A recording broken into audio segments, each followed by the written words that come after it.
Thank you to all of you for coming very much early and on time. And we're at 4:45, and so we can dive right in. I'm sure we'll have some of our friends joining us as the coffee runs out. Oh, they're just ringing the bell.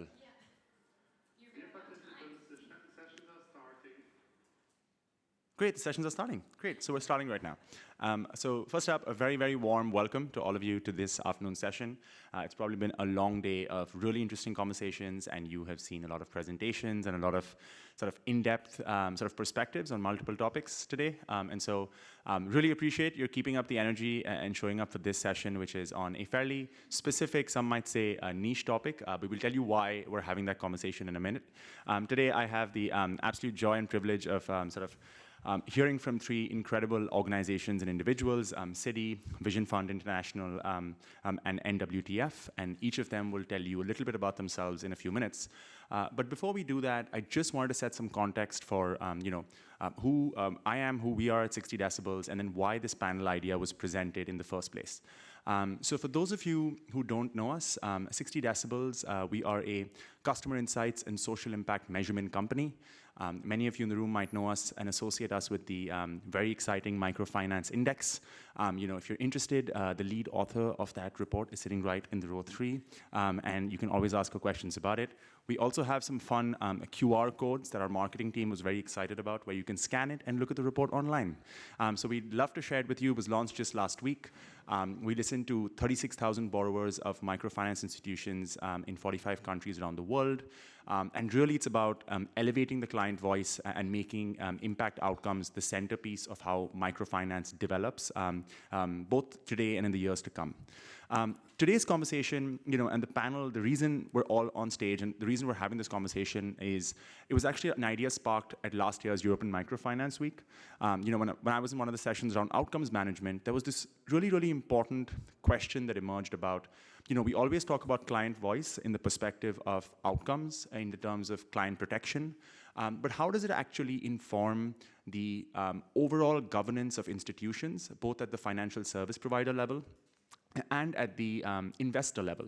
And so because that's a fairly nascent and sort of, slightly specific conversation, you'll notice today, none of us actually have, slides to present or specific solutions or a whole plan in place. It's more about starting the conversation about how we can actually have client voice integrated into different elements of the governance of institutions at the board level, at the management level, at the operational level, and more. And the one thing, and the reason this is the panel that's convened, is one thing that all of the folks on stage have in common is the microfinance index. Like as a, the Citi, is a member, so is Vision Fund International, and NWTF is one of the financial service providers in the Philippines that participated in the index last year. One of the over 220 financial service providers that have participated with us and listened directly to their end customers. And so, because these are folks we know well and we care about their end clients, we thought we'd love to hear from them on this sort of emerging subject. So with that introduction, I'll just give you a sense for how we're going to spend the next hour or so. First, the panelists will introduce themselves, tell us a bit about their organizations. We'll delve into the why and the what role client voice plays just generally within their organizations. Then have a bit of a conversation around what it means, what governance really means. I feel like it's often a word thrown around, and we'd love to sort of dig into what that means for a fund versus a financial service provider, and then really bring it to the thing of how do we link client voice to governance, and what does that mean? What are the examples of doing that well, perhaps? What are the challenges with doing it, and what ideas can we take away for the future? So that's today's session. I'm going to try to keep us on time so we can leave about 15 to 20 minutes at the end for Q&A, but that's how we're thinking about it. And so with that, John, if I can welcome you to sort of introduce yourself, the work you do, and also Citi, so everyone can get to know more about your organization.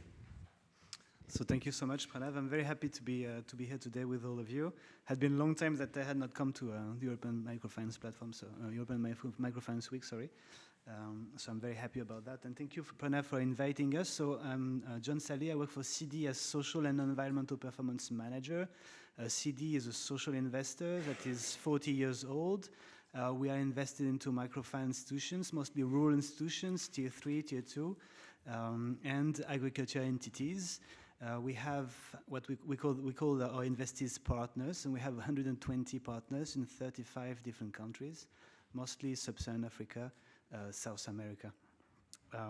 We at CD we invest both in debt and equity, so we provide a lot of technical assistance also to our partners, and we like to get involved with them very early and sustain them, and support them in various ways until we're able to invest in them.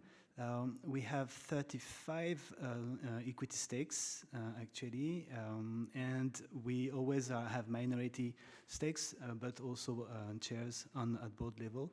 And we are extremely active at board level, so we try to engage our partners into social and environmental performance, into maximizing impact, with the idea that, we tend to work in we tend to maximize our additionality. This is what we strive to do. And we do that, and the way we say it is that we invest in countries or in areas where others do not invest. For instance, we are very much invested in DRC, but we are not in DRC, we're not in Kinshasa, we are more in the rural areas, and in the rural areas we're not in the peaceful ones. We try to invest in Kivu, in North Kivu, both in debt and equity. We're investing in Madagascar, in Uganda. We have we have started to invest in Haiti again, thanks to various partnerships that we put in place, so that to be able to actually be able to invest and support our partners. I think that's roughly it. Yeah. Absolutely. Every time I hear one of our members speak, I end up learning something new. So I actually didn't realize it was 40 years old that city was, but so interesting, John. I think just that's sort of the context, and as I sort of move through the panelists, just want to give some context for have city represent a bit of the social investor perspective. We were trying to get different perspectives of what governance looks like. So on the social investor perspective, John, sorry to put you on the spot or to put a lot of pressure on you, but would love to hear in the next round of questions sort of what it means to include client voice. But before that, I just want to move to sort of Rory from Vision Fund. Obviously, from the network perspective, a network of financial service providers in your different countries globally, really would love to hear what the vision of Vision Fund is, and really start there before we move to the next section. Thank you. Yes, I'm Rory Bruce. I work for Vision Fund International this last 9 years, and I'm the Global Resource Development and Management Director, so I'm in charge of our funding acquisition and management. So Vision Fund International is a network of 24 microfinance institutions globally. We hope to add a 25th very soon. We're waiting on the Ukrainian government to give us the go-ahead to open there. We are the microfinance subsidiary of World Vision International. World Vision is a Christian and a child-focused INGO, and we work very much alongside their development and humanitarian work, providing financial services, focusing on insurance, credit, savings, and financial education. And in terms of scale, we have probably around 3 million insurance clients, 1 million credit clients, a loan portfolio of around 550 million. And that's made up of both individual loans and group loans, and increasingly loans to savings groups. Our focus is very rural, and we have about 60% of our clients in rural areas, and very much focused on the economic empowerment of women. I think 70% of our clients are female. And I think just to say client voice is really important. It's important for me in my role in presenting our work so that those who fund us can really get an appreciation for the difference our financial products are making. So client voice is important across the board, and it's particularly important in my role. Awesome. Yeah, thanks so much for that, Rory. And I think we're going to ask you a few more. I'm going to ask you a few more questions about client voice in just a few minutes. But before that, Gilbert, thanks so much for joining us today. I know you're sort of stepping in for my day, and really appreciate that as well. For context, and I know Gilbert will tell you more about this, but NWTF, we had the joy and privilege of working with them in 2023 as a participant of the Microfinance Index, and really, really keen to hear from you about the vision and the work of NWTF in the Philippines. And then we can move to client voice. But over to you, Gilbert. Yeah.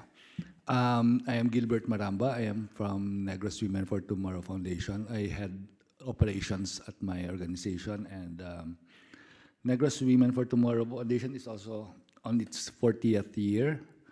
We operate in the Visayas region and in the Luzon Island of the Philippines. We have over 250 branches with around 550,000 clients. We operate on the idea that, telling you to start your session. Yeah. It's my wife. You can take that if you would like, Gilbert. We're happy that you. Anyway, we operate on the idea that we want to maximize opportunities for our clients, at the same time decrease vulnerability. And to do that, client voices are very important in our job. So yeah, we started with that. We started with a system which is just purely financial, loans, savings. Then we went into insurance. But now operations handles both non-financial and financial and non-financial services. So under the non-financial services, we went into the health services, capacity building, scholarships, educations, and all those things. Because we believe that it's not only maximizing their income, but decreasing their vulnerability is as important as well. So yeah, that's how we operate right now. And next year, we might be going into the southern part of the Philippines, which is exciting for us, the Mindanao Island. Yeah, so yeah, that's NWTF. Thank you. Amazing. And just on that, Gilbert, so firstly, really incredible to hear about the work that you're doing, and fingers crossed about the South, the expansion into the South.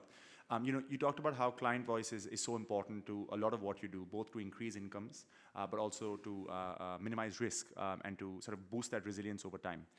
So could you describe for us the ways in which you collect or you listen directly to the clients that you serve? Is it via your the loan officers, via the staff? Are there sort of ways in which you do that? Would love to hear about how you actually hear from clients.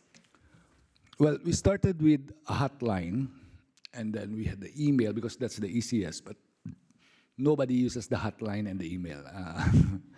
So we went into other channels. We now have a Dropbox. We started with a Dropbox in every branch, wherein they can just put any piece of paper, any kinds of suggestions. But at the start, nobody would use that also. So we had to train them. We put in a small form with questions, simple questions. How do you feel? How are you today? Are you satisfied with our services? Something like that. Just to make a habit, start a habit of them answering things and putting it in the Dropbox. And it's working quite well. And these things we collect every quarter. So there are three.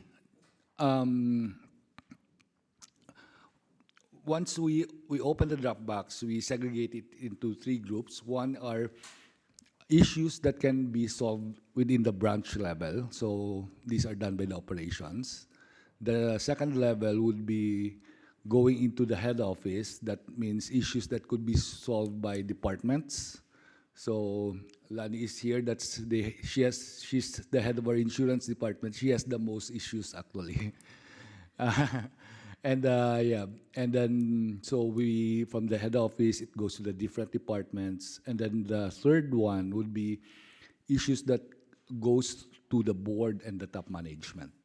So it is being addressed because of that channel. Then it can be addressed properly by the people in charge, and all the channels going back to the client pass through operations. So we go with the people from operations or regional managers, then area managers, and then the branch managers.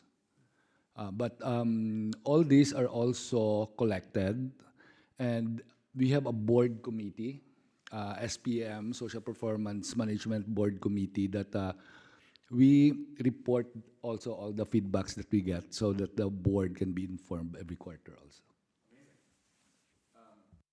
I think that's so interesting because I think you always starting to touch upon sort of one very ground up approach to both listening, but also how that can inform the governance and the ideas or the ways that which those clients can be served better. So, I mean, I had no idea about the Dropbox sort of feature or the initiative. So thanks so much for sharing that.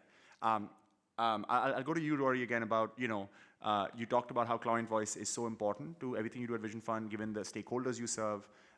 So would love to hear what that really means and how you make it happen and how you prioritize it. Okay.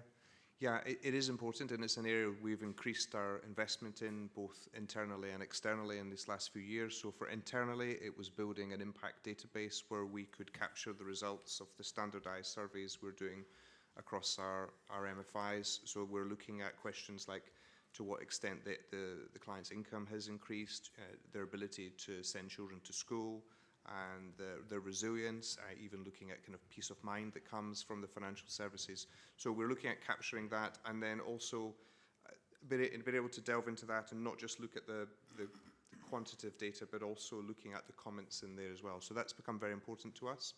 Externally, it's important as well. We've worked very closely in partnership with yourselves at 60 Decibels in doing surveys, particularly in our Africa region. And we've done that quite deliberately because we developed a new product called FAST. FAST is an acronym for Finance Accelerating Savings Group Transformation. And a FAST loan is different to the typical group loan that you would get in microfinance. It's a loan to a savings group. Now, for those of you who are not familiar with savings group, a savings group is typically maybe around 20 people. For us, in the environments we work in, that can be about 80% women, and they will gather their savings together. But there's a point when that savings box, there's not enough money in that box for the members to lend out to one another, and it needs additional external liquidity. So we developed a loan which just goes into the box. We're not assessing 20 business plans or 20 clients. We're putting a loan into the box. And it's a small loan. On average, it's around $850 for our MFIs in Africa. And if you've got 20 members of a savings group, you can calculate that that's quite a small loan. And that's not going to be something most microfinance organizations are going to do. So we recognized we were developing a new product. We were working with quite vulnerable populations, and it needed that external validation to hear the client voice to make sure we're getting that product right, because we're working with quite vulnerable people in savings groups. So Katie worked on the design of that. We'll draw on her expertise later, but it's really helpful because what it allowed us to do is hear where we're going wrong, where we didn't have the product designed right, and we were able to refine it. And simple things like, for example, in one of the countries we were scaling was it became apparent that savings group members were not understanding the correlation between the interest rate that we were giving them a commercial loan at and what they were lending to one another. And we realized very quickly when we looked at the comments that client voice coming out, it was a training issue. It was our field officers weren't explaining it in the right way. So we were able to correct and iterate the training and then feedback and make sure that we're getting it right. For us, we developed this product to target particularly South Sudanese refugees in northern Uganda, in the West Nile region. So it was a vulnerable group, but we learned in that place, and then we've been able to scale that. And actually 60 Decibels and the client voice and kind of quantitative and qualitative data that came out has really been a factor in our growth there. We've taken that to our whole footprint in Africa. We've done studies with yourselves in, I think, 8 countries now, and that's allowed us to grow from a few thousand savings groups, really focused in northern Uganda, to now I think we've got 250,000 savings group members across our Africa footprint who are now getting that loan. And it's because, it's not the only reason, but one of the main reasons is we've learned and listened when we've taken that client voice. We've had results meetings with our MFI management, the product managers, and said, this is what our clients are directly saying. They're not saying it to us, but they're saying it to our partners in 60 Decibels, and we need to change as a result. So we're grateful, and we can see growth and getting a product right because of it. Amazing. Just love the depth of that response. Just both the internal impact database work to sort of aggregate all of the survey data you're already collecting, as well as a very tangible example with FAST of how, obviously, getting that external data and also that turnaround of what's working and what can be done better help you scale. And totally hear you, which is, it's definitely one important, but not the only input, but just recognizing that it's oftentimes, you have to prioritize it to get it, because otherwise, often goes unheard, and therefore you don't actually have the extent of impact that you can. So super, super helpful to hear that, Rory.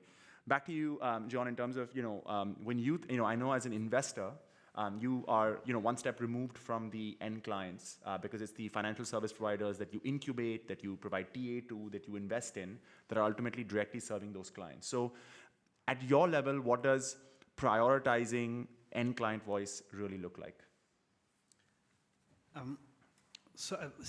It's really at the heart of CDDNA to maximize impact, and it's something that we have translated throughout the year in different financial tools, for instance, that we have that allow us to access various types of subsidies, grants, TA facilities, all types of what we would call blended mechanism, right? And CD is extremely blended, and which increases its capacity to maximize its impact. And it's also really at the heart of what our investment officer are actually doing. So we call them partnership officer, because what they want to do actually is really about developing the partnership, developing a long-term relationship with our partners in order to maximize the value of the services that are provided to the end client. And altogether, our partners are reaching something like 10 million people.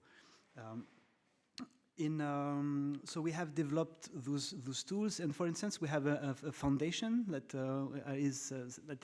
is providing subsidies to us, which allow us to actually, for instance, pay for external assessment, typically kind of things that we do with 60 decibel, and which is very uncommon into our ecosystem because we're a tiny investor actually, and we have $45 million of investment altogether. So our capacity in terms of assessing what we're doing is much bigger than what our peers have, considering the size of our portfolio, because it's really something that matters to us. And we also have very strong internal capacity, so our partnership officer, they can engage, on all topics related to social and environmental performance manager with our partners, because they're trained for that. That's what they're interested in, and that's very often what they spend most of the time doing.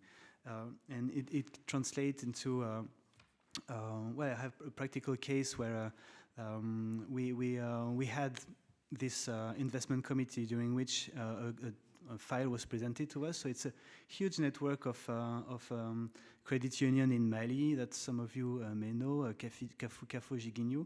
So it's a big organization, and it's 500,000 members, 155 branches.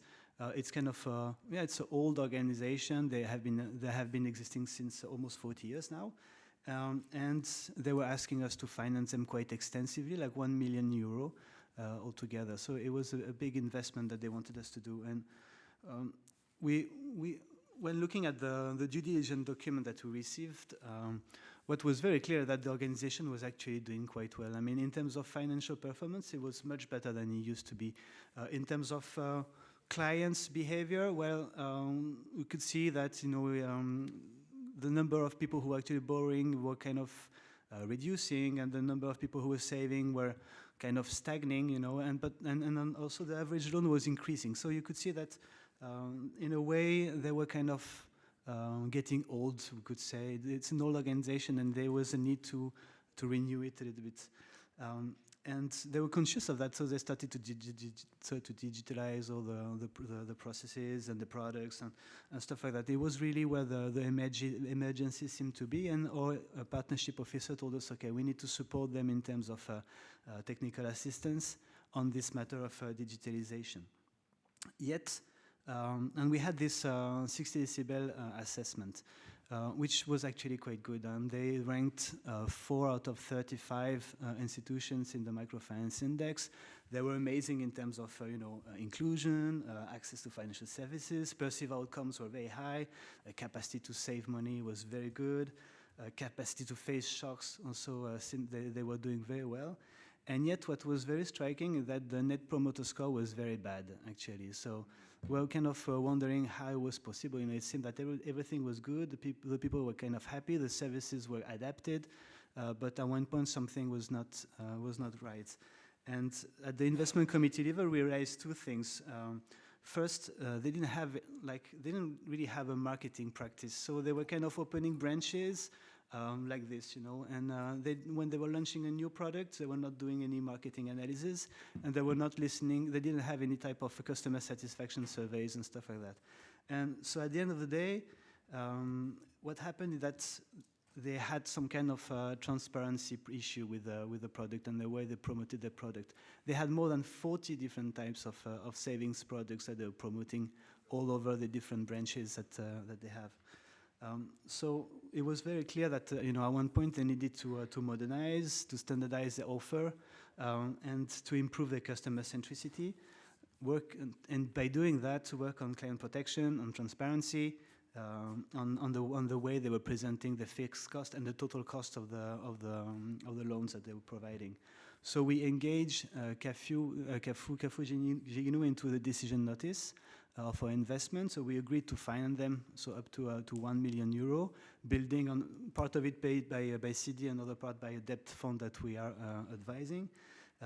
But we mentioned in this decision notice that they needed to do something about the product, the set of financial services that they were providing, and that they needed a precondition of the loan was actually that they needed to contractualize an external auditor to assess the portfolio of services that they are, so that they could work on it, simplify it, and adapt it to their portfolio, the strategy, and the social objective.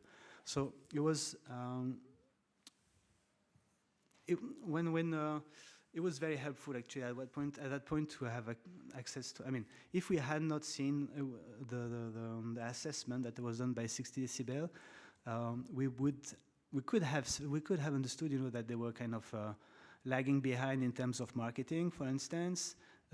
But this issue related to transparency and the fact that the total costs were not clear for the end customer, or at least for some of them, we probably would have missed that, and so we would not have engaged them that much, into renewing their portfolio. Maybe we would have asked them to do, a customer satisfaction survey, those kind of things, because it's something that they should be doing.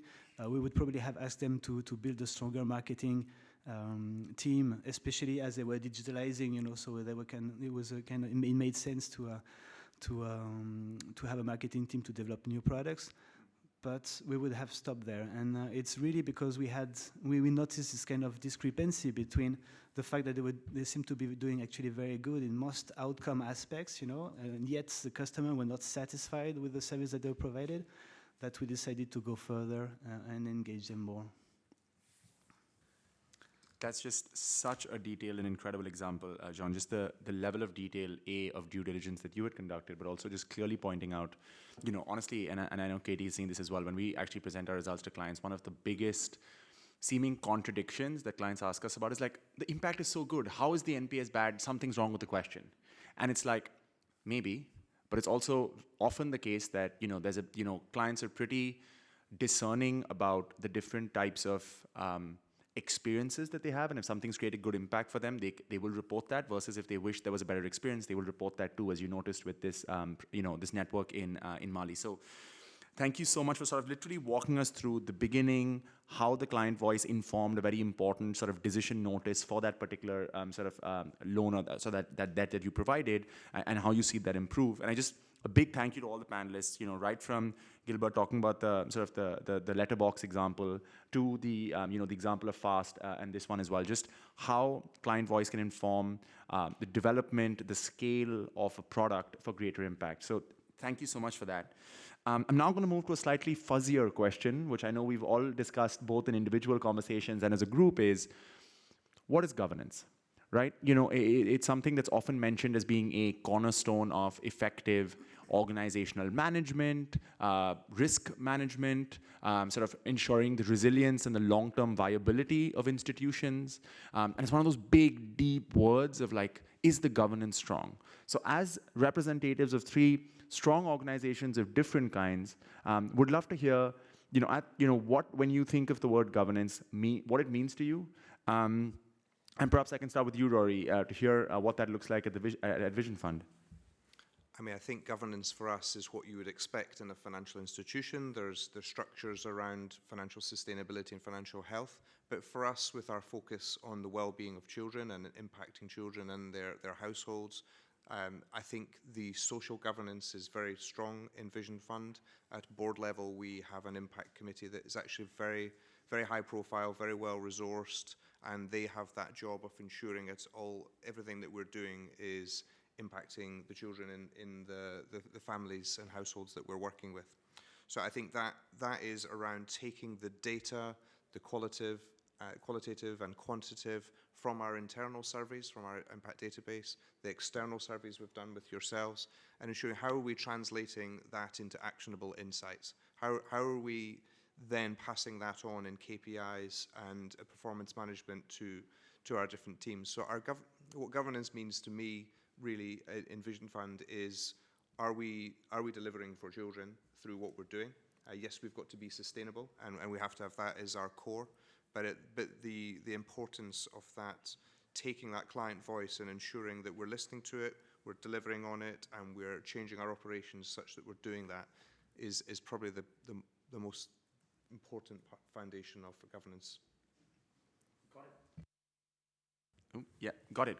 So again, just to sort of recap that, there is the underpinning of financial sustainability, financial health, as you described it, but really driving the goal of social governance, and are we achieving the intended outcomes for the children that you seek to serve, and really having that be the center. So super helpful sort of perspective there, Rory. And I guess I'll just move to Gilbert next to you to hear, when you think about it as a financial service provider, I imagine you have many different stakeholders, whether it's your board, whether it's your investors, whether it's your end clients, whether it's your, you said 250 branches, if I heard you correctly, like the operational management of that. So, talk to us about, when you think about it for an institution of that scale, what do you mean by governance? Yeah. Well, governance is, simply it's a process. It's a way of doing things that makes our organization more efficient. It could help you achieve your social vision faster. If you have your goals faster. At the same time, making sure that you are transparent, efficient, the cheapest way possible. So it is a system wherein it makes the organization work. And how to make it work better for me is that, of course, going back to our topic here, which is client voices, is that when we do a certain process, the more information, the better the decision, which is what the client voices means for governance. In NWTF, we have different also levels. I mean, in operations, we try to do things as fast as possible. We have to respond. So the way the system that we employ there is that a lot of the decision comes from our staff, especially those in the field. But as the risk gets further, then it goes to the management and the board, wherein here they can be more, they can make certain decisions that doesn't have to be done right away, but it is more on the general direction that they can set, so that once they be able to define that, then the people in the field or the staff or us in operations can work within that parameters that would not cross the decision of the board, but make it even more faster. So there are certain things, sometimes if it is more complicated, it makes us slow, but you can divide that wherein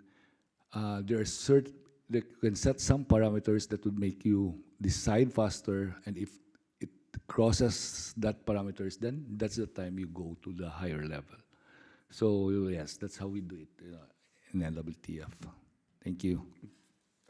Again, Gilbert, just I guess one of my follow-ups, if I can just put you on the spot for 1 second, is, I think that's such a helpful framing. So, when we heard from Rory, it was about social governance being the outcome that's underpinned by financial health and financial governance, and trying to sort of listen to the end client to maximize that impact as one angle of it.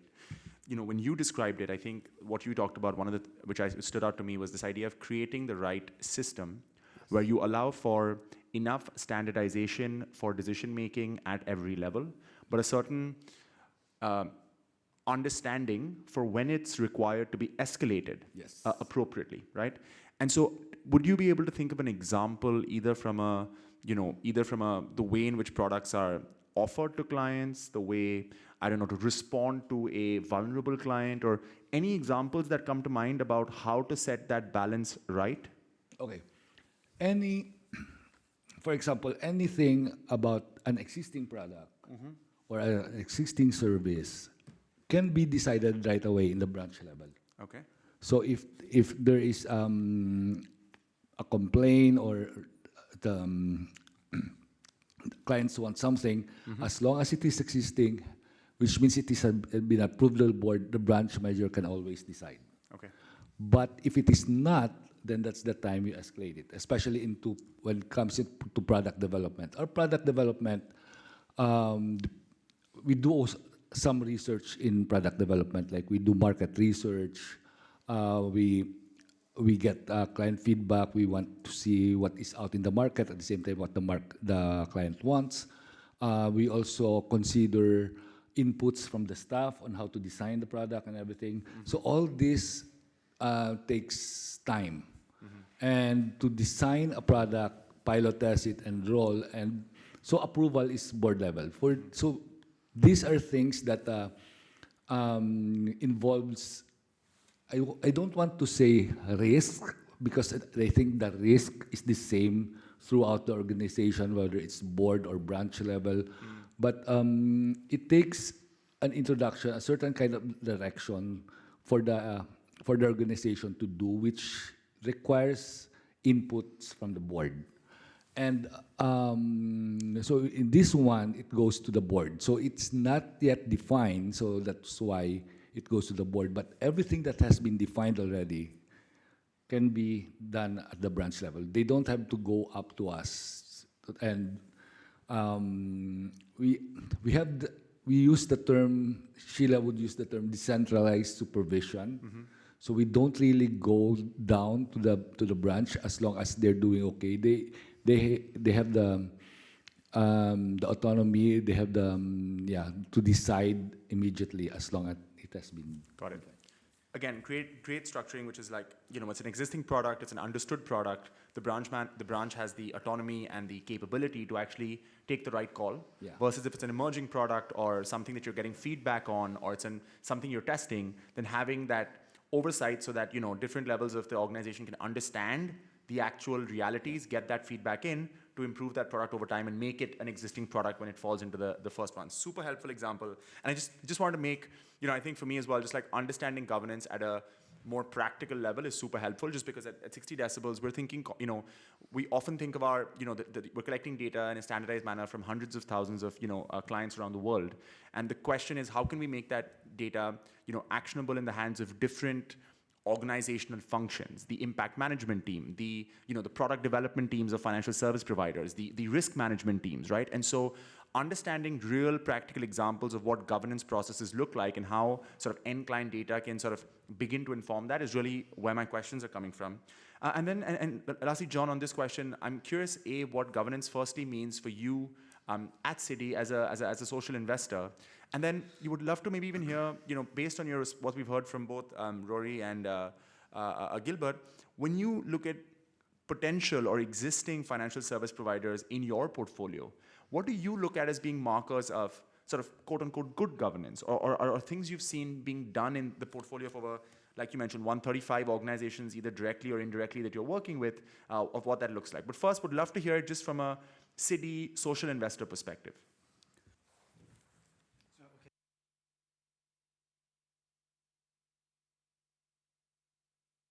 Yeah, now it's on. Okay.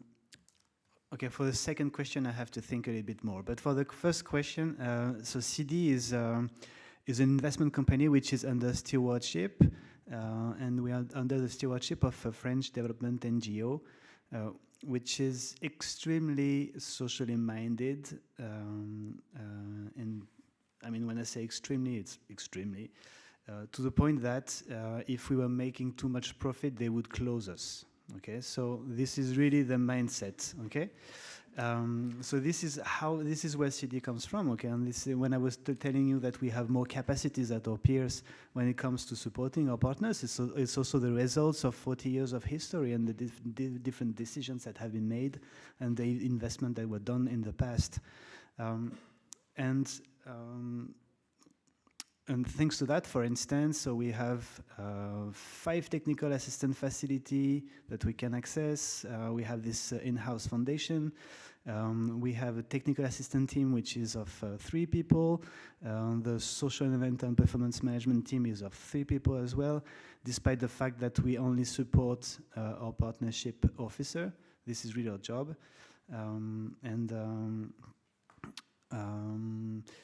When it comes to microfinance institutions, so we really think of them as partners. So if they're not willing to be partnering with us, where we do not invest and support them. I told you earlier that we have 125 partners, but we are only invested into 100 of them, and then 25 that we support without being invested in them, because we have the feeling, you know, that maybe in 10 years' time, it will be time to invest in them. For instance, we support partners in Cameroon where it's very difficult to invest in debt, especially because you cannot get your money out of the country, where we still maintain a relationship with the partners through different technical assistance projects that we can do.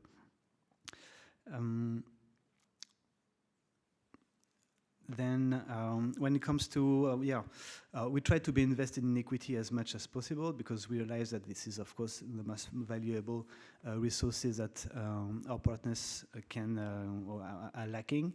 And we have a network of 20, for instance, you know, like pro bono, newly retired people who are invested into, you know, they are actually sitting at board level to push all the subjects that we have been discussing today. And this can be, you know, in the very tiny microfinance institutions in the rural area, all the way to a big bank. CD is a minority stakeholder in a Centenary Bank, which is 3 million customers, so it's a very large microfinance institution. And we have been there sitting at board level for 30 years, which means that, of course, our job is evolving, so the way we engage with Centenary Bank is not the same now as it was a long time ago. And despite the fact that we are a minority stakeholder, and a rather small stakeholder for them, they think of us as their owner. It's very funny to discuss that, but they really believe that, you know, we are. I think they see us as the most important investor because we have been there all throughout all the difficulties, you know, that they have been facing throughout the year, and we have been supporting them in all the difficult decisions that they had to make, and they appreciated that. So I think it's a good example of how, you know, we try to translate good governance, you know, into practices. And I forgot your second question. I'm not sure I wanted to answer it anyway. So. And that's totally fair. It's so helpful again to hear the different perspectives. So if I heard that right, John, what you're saying is there's like this element of, you know, the one specific example that came to my mind is the example of the 20 retired professionals supporting on the boards in an advisory capacity on these institutions, some of which are most of which are invested in, but some of which, like in Cameroon, you're sort of playing this role given the sort of the regulatory rules around taking money out. So it's about, in that sense, bringing a certain level of expertise, a certain level of experience when it comes to governance, and using your influence in, you know, with that board seat to actually drive that social mission and keep the organizations that you support connected to that and rooted to that. So really appreciate that. And so again, just in summary, I guess I was hearing from each of you perspectives around social governance, from you, Rory, in NWTF in the case of, decentralized supervision and the idea that there need to be levels of autonomy and a clear pathway for when decisions need to be escalated versus when they can be taken locally. And then John, just from your perspective, the board perspective and bringing in expertise and individuals who have that background to really support institutions over a long period of time to create social impact. So that's super helpful. And now it's probably for the most, I guess about 45 minutes in, and after all of that ground setting, I guess the core question we're really thinking about, and I know all of you have touched upon it in some ways, i.e. the intersection between client voice? How do you integrate client voice into governance, whether it's at the decentralized level, whether it's at the management level, whether it's at the board level? What are some ideas, examples, or challenges in effectively integrating that client voice in governance? So maybe, Rory, I can put you on the spot for that tough one. I'm curious what that means for you at Vision Fund. Yeah, I mean, I think it'd be fair to say that we're learning and growing in this area. That's why we asked 60 Decibels to help us in this area to really sharpen our impact measurement and the way that we track client voice. I think what we're doing at the moment is taking those internal standardized surveys we've been doing and the external, and then using that to build those actionable insights. You know, so we've been employing AI to try and look at all those comments, because we've got thousands of comments, and if we're taking them seriously, okay, we need to be grouping them, building them into insights that we can actually do. And in terms of the governance, that goes up to our impact committee, which has got that responsibility for being the steward of the client voices at the leadership level. So that would go to there, and their job is to work with our impact team to ensure that we are translating that into very clear KPIs around hearing our client voice, acting on it, and ensuring that impact that we're delivering there. And then that is now translated into performance management metrics for our MFI CEOs and our network level kind of department leads, so that they have that embedded there. So you can see there's a journey there from client feedback to capture to analysis to board, then back to our directorate leads and our MFI leads. And that's an ongoing process as well, because we need to be monitoring, are we getting it right? The example I gave from the fast loan earlier, we needed to be checking, have we got our communications through our field officers right, and are our clients understanding that? So, and then we're not stopping. I guess we've made that particular investment and got your help, but it's a kind of continuous loop there. I don't know if I'm allowed to do this, but I've got Agnes is our CEO of Vision Fund Senegal, and we spoke in the break. She's just arrived from Senegal, so it's maybe a little bit unfair, but she's got some good examples about how they are implementing client voice. So can I run down and give her a microphone? That would be fantastic. And welcome, Agnes, to Luxembourg. We're totally putting you on the spot. In English.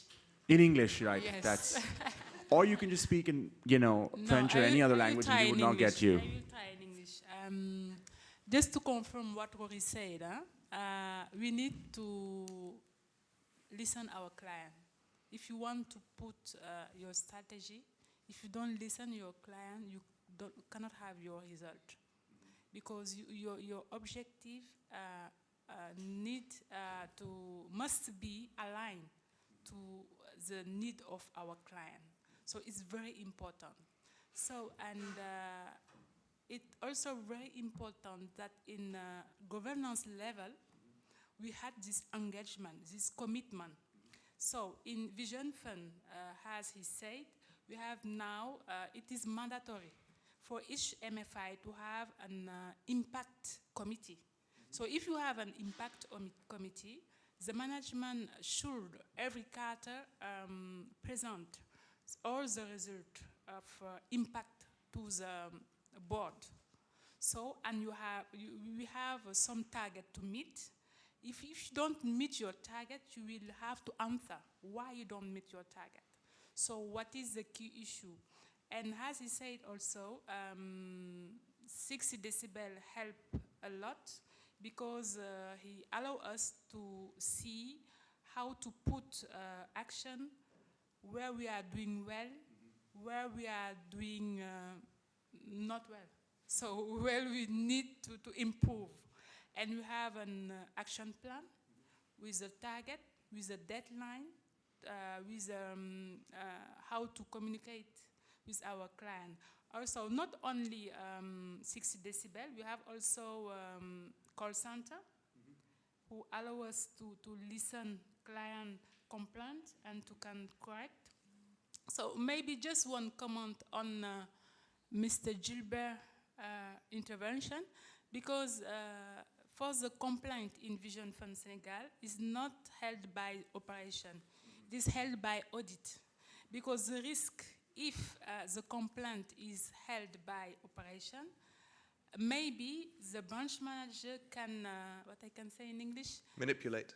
not be objective or can hide some issue from this operation side. So definitely we need to have governance strategy with clear and the management can follow and put in place some action plan to can go and we can meet our target in client impact. Thank you. Thanks so much for sharing that, Agnes. And you know, if you're ever annoyed about being put on the spot, it was Rory. It was Rory who put you on the spot. Just want you to remember that. But all jokes aside, I think such a helpful example, and especially the points about, you know, not just having external data like 60 decibels, but also having a call center for more ongoing sort of collecting of data, and B, you know, this interesting sort of idea of like keeping it under audit for the reason you just described, i.e. are there risks of any kinds of objectivity concerns with keeping under operations? I wouldn't necessarily immediately put Gilbert on the spot with that one, but I'm curious, I imagine a lot of thought went into on that on NWTF's end as well, in thinking through how you actually collect that data. But Rory, Agnes, thank you so much for that, from a, you know, closing the loop right from client voice to setting the KPIs to then having the sort of the MFI CEOs and their leadership team thinking it at that level. I will leave you with one question, and I'd love your thoughts on it, Rory, as we move ahead, which is, have there been any challenges with that system in terms of the ability for consistent performance and improvements on those KPIs, because some of them may be softer versus harder KPIs and things like that. But before I get your response on that, I would love to hear from John, from you on the investor end, perhaps, you know, when you think about integrating that voice, because obviously you gave a very concrete example already in the case of Mali where you had the sort of decision notice. So that was very, very helpful. I guess either another example or maybe at a more broader portfolio level, how you think about it, because I'm curious if you had any sort of thoughts about that.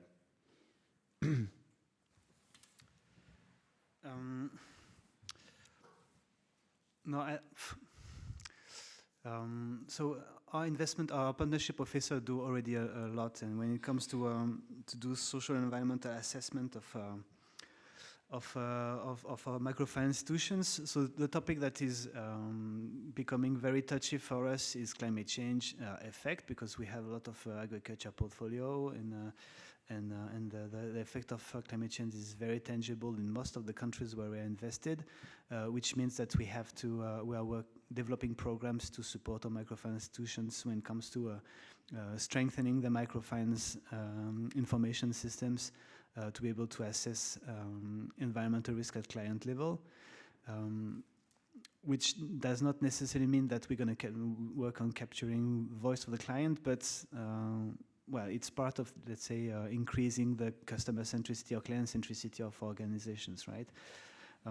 Then when it comes to those type of punctual studies that we do for now, we're still at the beginning of the journey, still trying to, you know, to show the value to those partnership officers, because at the end of the day, what we want is that they actually decide whether they want to have deeper understanding of what is happening at customer level, which means that they have to be, you know, aware of the possibility to do voice of client surveys and stuff like that, and that they see the value of it at the end of the day. So it's more about, you know, convincing them, showing them what we can do, discussing, you know, the pros and cons, and see whether they want to engage more. So this is more like how I see that we're going to move forwards when it comes to the way CD works. Amazing. So again, just sort of keep synthesizing that and summarizing it. I guess what you're saying is it really depends on sort of one is climate and the focus on sort of understanding the climate risks and challenges faced by the end clients, and sort of integrating that into the way the financial service providers serve them. Sometimes that involves client voice, sometimes that involves understanding their needs, and then working with your partners to see how you can best support them and what they need from you, rather than sort of imposing anything specific on them. I would love to come back to you, Gilbert, on the piece around, I mean, again, I know you've shared some pretty concrete examples of how, say, the escalation piece, or, you know, how you collect complaints. I guess at the board level and the management level, how do you ensure, for instance, that the end client voice experience is accurately and representatively understood so that, decisions in the terms of, let's say, for instance, even your expansion plan, say, into the south of the Philippines, or, new products that you might be developing, are in touch with the experience of, I think, 550,000 borrowers. I know it's hard to reach all of them. So how do you have that balance between understanding their experience and making sure it's reflected in your plans for the future and the way you approach governance at the board level? And I know it's a pretty tough, complex question, so it could be, I'm not sure, just in case that helps. Okay. First, I'll answer that question. This will also address her concern, is that we have a unit that is called the Social Performance and Operations Audit Unit. They are the one that collects the data and present it to us. We present it to operations, to the board, and they are the one also directly reporting to the SPM board committee. And to make sure that all the data are being collected properly, and also it's not only making sure all the data are being collected properly, we also have to make sure that all the procedures are being done properly. If you are assessing certain service or certain product, then the delivery should also be perfect. That is also one of the task of the social performance and audit and operations audit team or unit. So they go around to all the branches every quarter and they assess this. They have like a scorecard that they look for certain things in the branch and then they score the branch. And what we do is, depending on the score of the branch, it affects the incentive. So if you are not properly implementing the products and services, although you are achieving your goals, but maybe you just get 50% of the incentive that you are entitled to, or even as low as 25%. But if you are doing it properly, then you get 100%. So this is things that we want to make sure that because even the delivery depends on people in the branch, the data that we are collecting depends on the people in the branch. So they have to do it properly. So these are the things that we put in to make sure that they are doing things properly, so that we have the right data and the proper delivery. But as until now, I know Cecil would be, I'll hear, maybe Cecil will have a comment on this, but we haven't incentivized outcomes yet. Because when we thought that once we incentivize outcomes or impact, then that's the time that our PPI will not be accurate anymore. So until now, we want to incentivize, but we are still looking for a way to make sure that we have data integrity and be able to do that. Yeah. So yeah, we are still looking for that way. So that's why until now we haven't incentivized. But everything we have incentives. So proper collection, and it doesn't mean it does as long as it is proper collection, we don't care about the result. And proper delivery. So that's what we want to make sure. Got it. So it's a lot of sort of really demonstrating to the branches that you care about this and there's a monetary benefit and or penalty to not achieving the social and operational sort of experiences for the clients alongside their financial sort of targets or expectations over a period of time on a quarterly basis, like you said. Got it. Super helpful. I see we're at, in actually pretty good time. So we're at 5:45.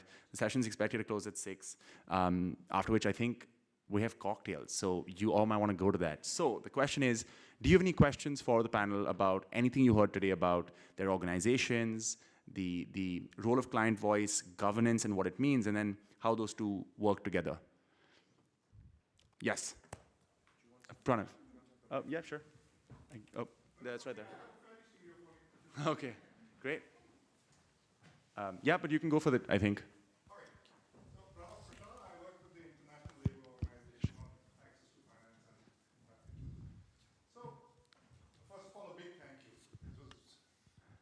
These were great insights and a lot of learning for me. We work with a lot of people in the room, I mean, Agnes, for example, and with impact investors such as Grameen Credit here. So it's very heartening to learn how the information flow from the client comes in. But I have what may sound like a very naive question, so please indulge me on this. Having heard about these different models in which all of you operate and the way client voices flow, is there a variance with the type of investments that have been made? For example, CD has a large agri portfolio, so climate change, plus they have other investments. So would the governance or would the way the client voices are heard and flow through the organization vary between your agriculture portfolio and, let's say, other portfolio? Or, for example, in Vision Fund International, Senegal, with its agri-dominance with the health investments that are made, would there be a variation in the way, by the nature of business that is being done?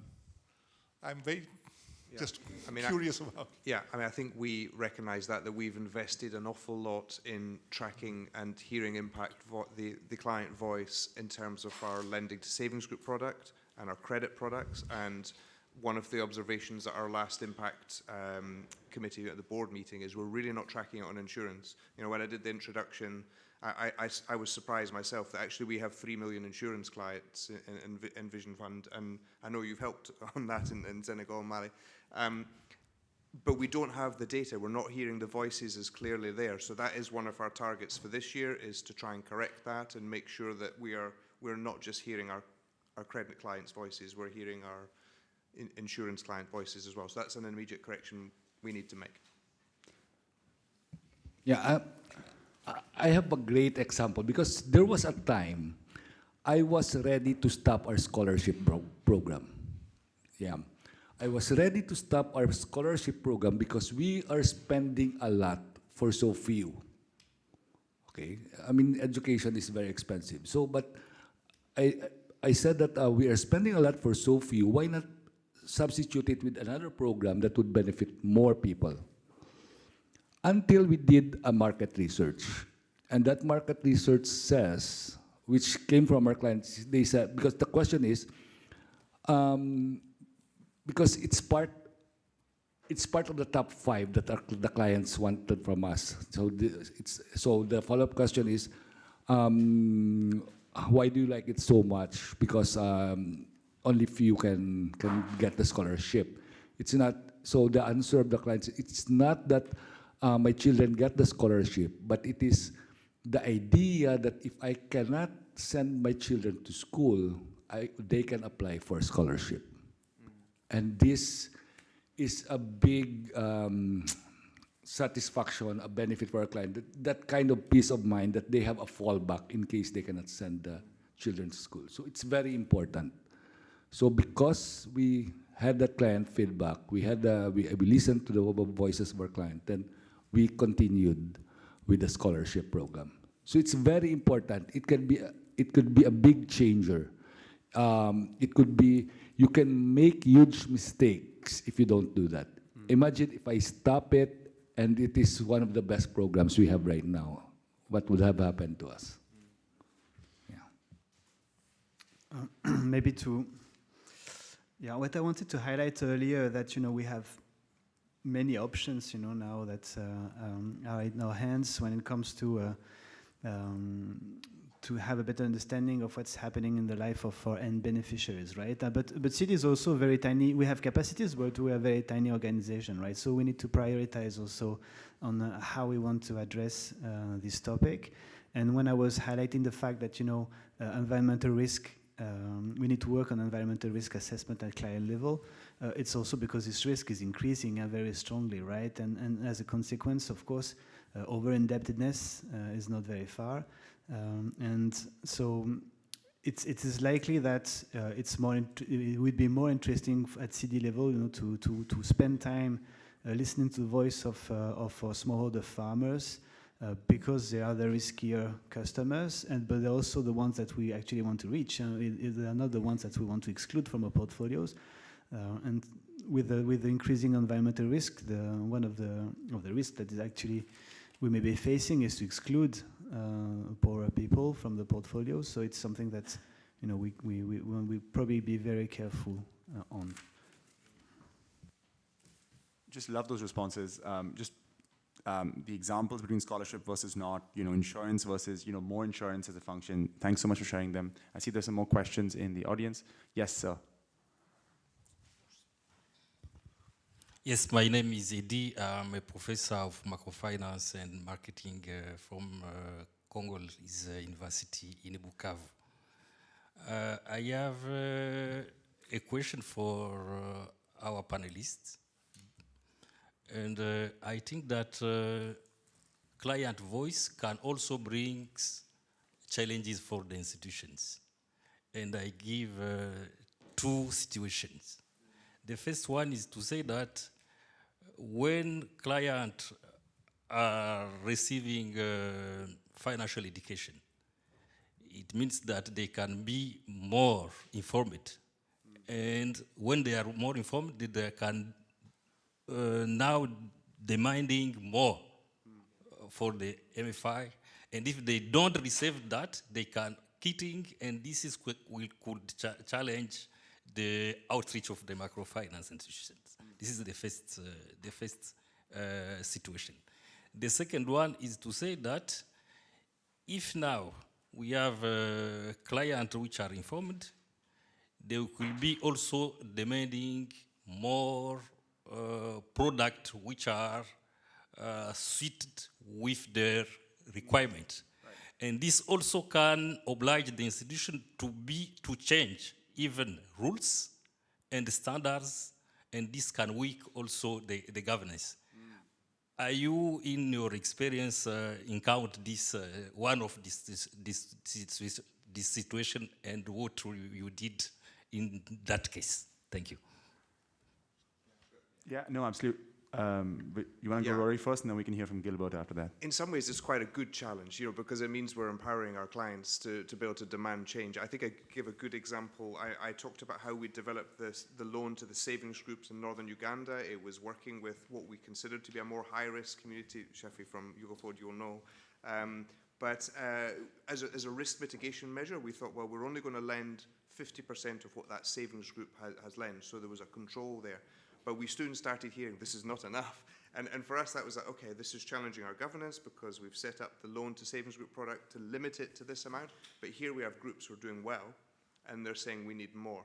So that was definitely a challenge to us because we thought this is early stages. We don't want to blow this up. But what it forced us to do is think about how do we have other products, complementary products as well. And some of the client voice complaints that have come back to us have led us to develop insurance products that's going to go around there, and even making them as low cost so that savings group members in very vulnerable communities in northern Uganda, West Nile, they're affordable to them, and then also graduation products out of that group loan. So I think the complaints has challenged our governance, but it's forced us to innovate. Yeah, sorry. No, go ahead. Okay, so in our organization, two things. Sustainability and the vision and mission. So as long as there is focus on the vision and mission, we go ahead. As long as we can sustain it, why not, right? So those are the two things that we always consider. And I think this is why the board is so important, because the board is the one that makes you focus on those things. Not to go out of those kind of boundaries. So, yes, it is a challenge, but we always, because of governance and the board, that's the job of governance and the board for you to stay within the boundaries. Thank you, and I just really appreciate that question of it can be good things leading to that challenge and how it can challenge governance. And Rory, really appreciate that 50% cap example, as well as as long as it's mission aligned for you at NWTF, that's the guiding force, and then trying to move in that direction. Cecile, I think you had yeah, and then we'll come right here. Thank you very much. I really appreciate to see how outcome data or the voice of the clients are used for decision making, which is a first step And you also share a step further on KPIs and targets. So I was just interested, and maybe you can answer also, what type of KPIs and targets you have on outcomes and from the voice of the clients, and maybe incentivize. And I agree with Gilbert, it's not so easy, so it's the final step of the outcome and management and listening to the clients. So. Are you passing the microphone to your right? Should we take the question first, just very quickly? Rory, would love to. I mean, do you have a response in terms of like what these KPIs are at the MFI level? I think Agnes was going to answer. Oh, right, great. Sorry, I missed that. Great, please. Yes, we have some KPIs. Great. Like in Vision Fund has already said. Yes, okay. The children impacted, for example, is KPI is following by Vision Fund. For example, when the first time we do assessment to see, before giving the loan, the level of poverty, if they have children, if they can go to school. After 1-2 loan, we come and do the same assessment and see what is the impact of our loan, of the benefit. And sometimes they can told you, yes, because I receive your loan, I have benefit and I repay my loan, and I can have benefit to pay school fees, to pay books for my daughter, for example. It is some KPIs that we are following. Also, a number of women who is impacted are following. Before also going in some area, we do the assessment to see the level of the poverty of this country. So it is maybe 1 or 2 KPI I can share with you. I don't know if I answer your question. Yeah, thank you. Okay.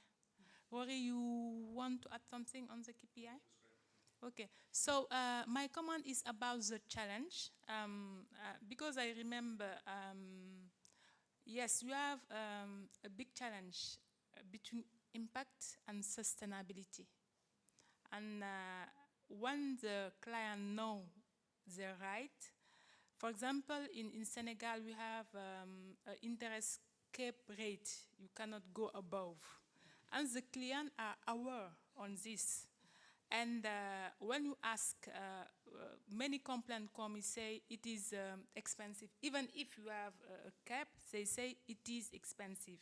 And they told us, you are here to help. You are here to have impact. So to support, continue to reduce. And the thing is, if we continue to reduce, we will die, definitely. So it is very, very complicated, I think, to do in the same time impact and sustainability. It is not impossible, but it is not easy. It is, for me, why we need some social funder, like CD, like Grameen, even if now they increase also the rate, because it's saying that the resource is cheaper, is expensive. So it's a bit complicated for us to be sustainable and have impact in the same time. So maybe another comment for the panelists is, I don't see about regulator. So because when we talk about client voice, in Senegal, for example, central bank have a clear law on this. So you need to follow. You need also, for example, you have 1 month if you receive a complaint to resolve. And you need also to send a report to central bank on issues that you receive, how you solve them, what you have really done on this. Thank you. Really, really appreciate both the trade-off between impact and financial sustainability, as well as the regulatory considerations, which might be different in different countries. So thank you so much for sharing that. Oh, wow, we're at 6 o'clock. I know there were a couple more questions. Hopefully you can ask them to the panelists, informally once we're done. But just a huge, huge thank you to all the 3 panelists. Thank you so much for making the time for this conversation. I know it was a bit of a head scratcher and it took us a lot of thinking, but I really appreciate you taking the time. And to all of you for making it here in the afternoon, and hopefully we can go and enjoy ourselves this evening. So thank you so much, everyone, and have a lovely, lovely time.